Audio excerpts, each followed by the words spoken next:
Alright, let's get into it. So, for this video, I want to start setting up a main menu.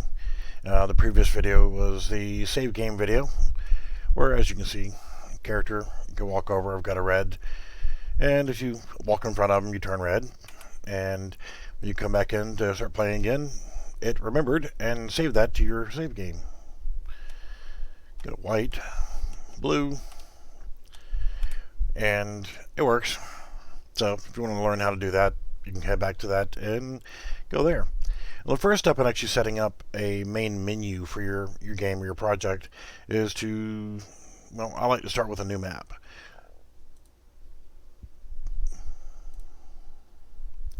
I'm going to use an empty level because we don't really need to display anything, and if we do later on want to improve it or maybe add the character moving in the background or whatever, we can do that. But for now, we're going to start with a blank map, and we're just going to go ahead and save it.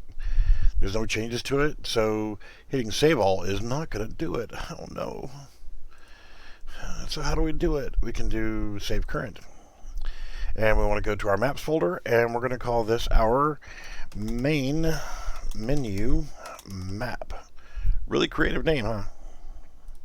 And we're going to save that.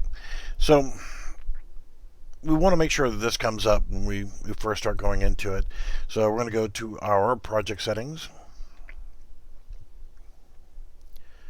We'll let this come up. Now, when you first come up to this, you've got your product description. You can actually create your own custom thumbnail, splash screens, things like that. But just getting started, you may not want to. And, project name can be whatever you want. You can put a project version, company name. Most of this doesn't really get seen, but never hurts to fill it out.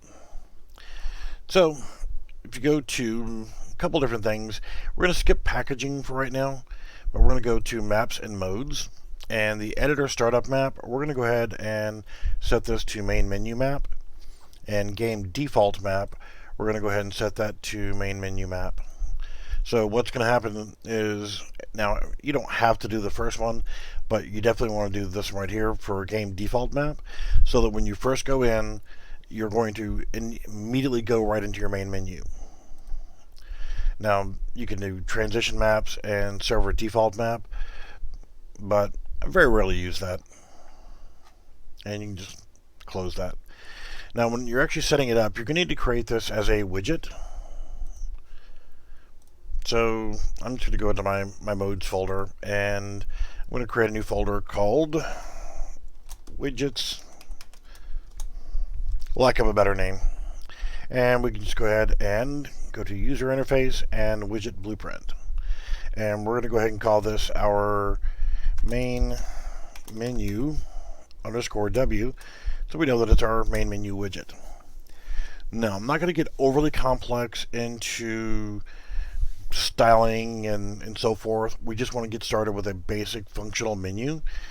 So you could do this any way you want to. There's so many different ways you can create your main menu with, different textures and buttons and cool features and stuff. But we're going to keep it simple to get started with. And when creating a menu, I generally use the left-hand side. You can use the right-hand side. You can use the bottom. Just to be a little bit different, I'm going to use the bottom right-hand corner and go ahead and create everything there. And again, just to keep this simple, I'm going to go ahead and scroll down and look for, you've got inputs and, so many different things you can look through to experiment and see what you actually like to use. But we're going to go with panels, and I'm going to go with a vertical box, and I'm going to drag this in here and just resize it for now. We're going to change the dimensions of it a little bit here and there. I mean, honestly, you can do 300 by 400. And then you want to make sure you anchor to your bottom right hand corner. So no matter what resolution your users are on, it's going to go full screen and cover the full screen stuff and screen resolutions later. But doing it this way, it's always going to be on the bottom right hand corner no matter what resolution they're in. and I'm just going to put this here. You can actually give it a position, like since we're at 300 and 400, we could do negative 320 and negative 420, so that we have a uniform distance between the bottom and the right hand side. Cool. And with all things, I'm going to go ahead and change this to our main vert box. Call it whatever you want. And I'm going to go ahead and check is variable, because later on, if we want to, when we click a button, we can actually make this one go away and display another one. So I'm not going to at first. And right now, visible, we're going to change this to visible on visibility. So by default, this one is going to be there. Now, as we want to add features in here, let's go ahead and start with the symbol. And we're just going to grab a button and drag this down to right here. And it's going to place that inside our vertical box. And I'm going to go ahead and just grab some text and put it on there. And our first button, we can just go ahead and change the name of this to Start Button. Always label your buttons that way, so you know which one you're actually working on. So whenever it's minimized here, you know what it is.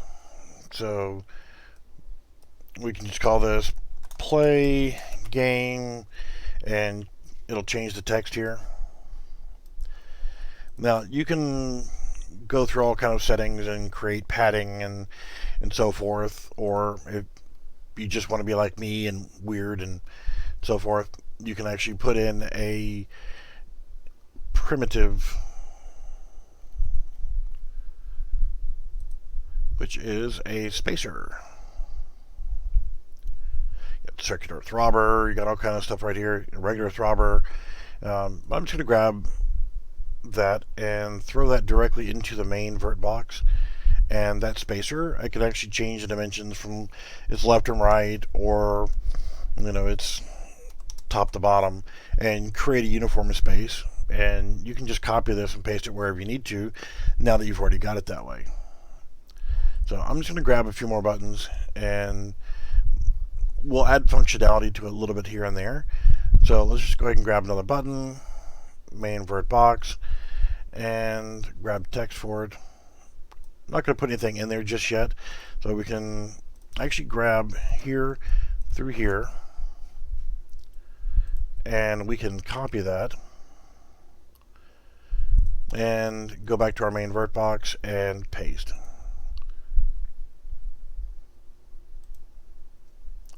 So we make sure to click off everything, then click back on here again.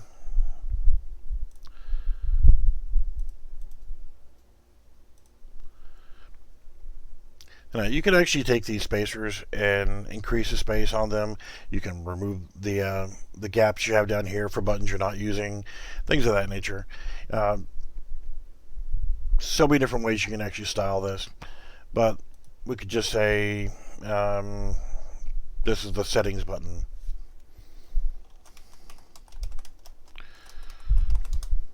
And make sure you change your text over to say settings. You can change that button to then become whatever you want. And I'll just change this one over to Save Games. Actually, Save Game button. And change the text over to, no, get over there. Nope, get over there. Save games. So later on, we are setting up multiple save games. We'll be able to come back over here and say, okay, I want to load a specific save game, things of that nature. I'm just creating the buttons, or about styling later. Just going to add some functionality a little bit as we go. Let's right here.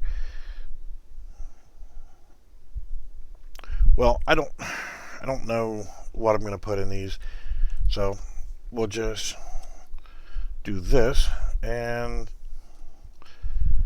exit button. Change the text to quit game. Now, another thing you can do here is with this spacer, since it's the last one down, you can always hit fill and it'll just push it down to the bottom. And you can actually go back through here and do the same thing, but we're just going to leave that gap. Do that, or auto. And if you just want to change the overall size, you can just grab it and scale it down. I'm going to bring it down to 300. So negative 300. Actually, no, I didn't mean to do that, but whatever. Size 300. And this will be negative 320. Alright, so that's good enough for now, and we're going to go ahead and compile and save. And we can do this of any couple different ways. We can just go directly into our graph, and we don't need any of you guys. Go to A.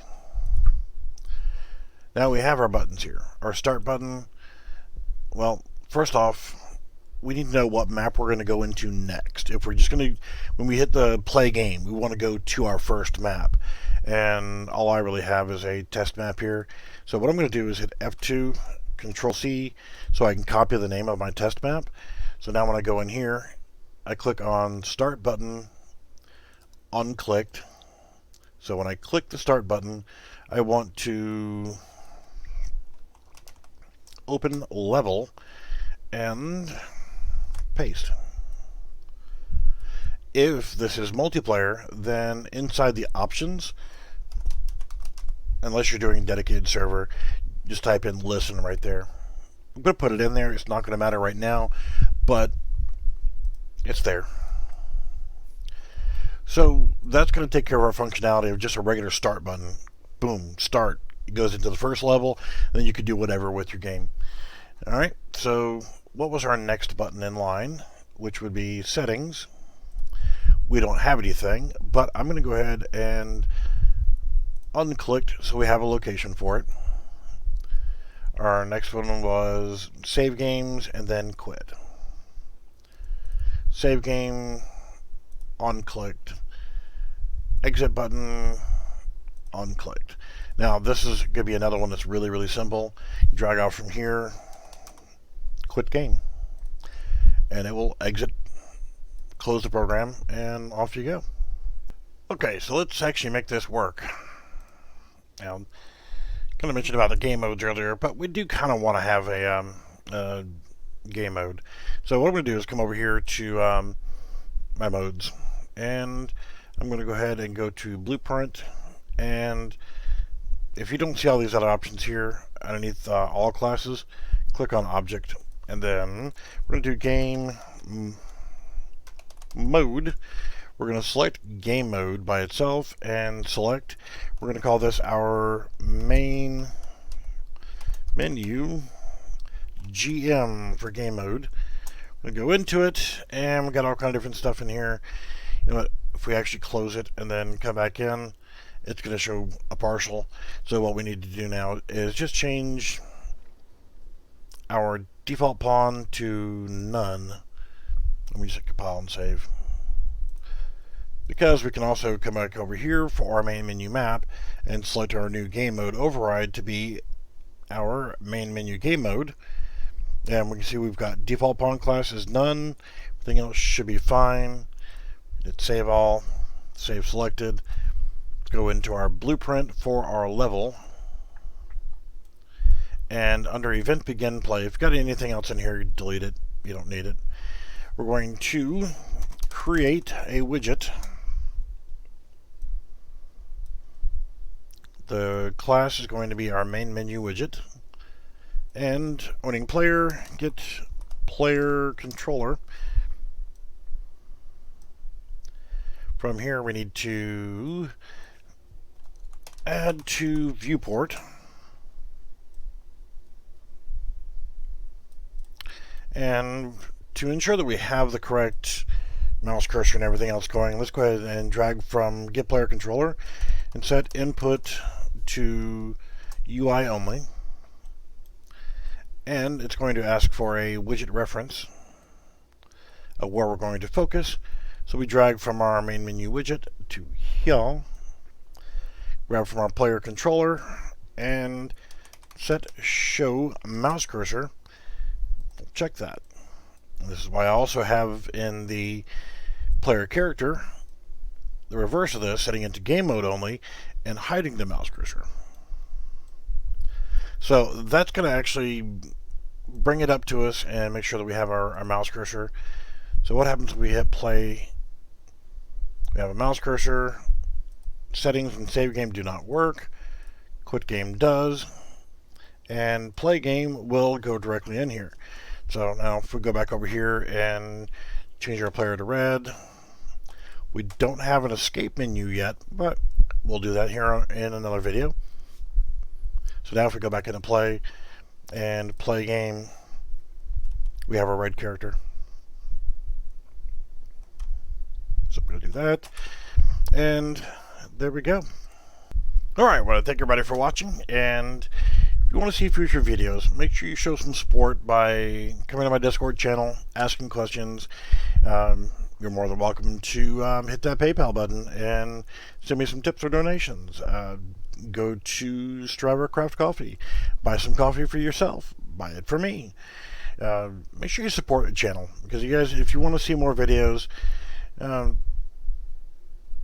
show a little love. And again, I want to thank you for watching, and we will see you later.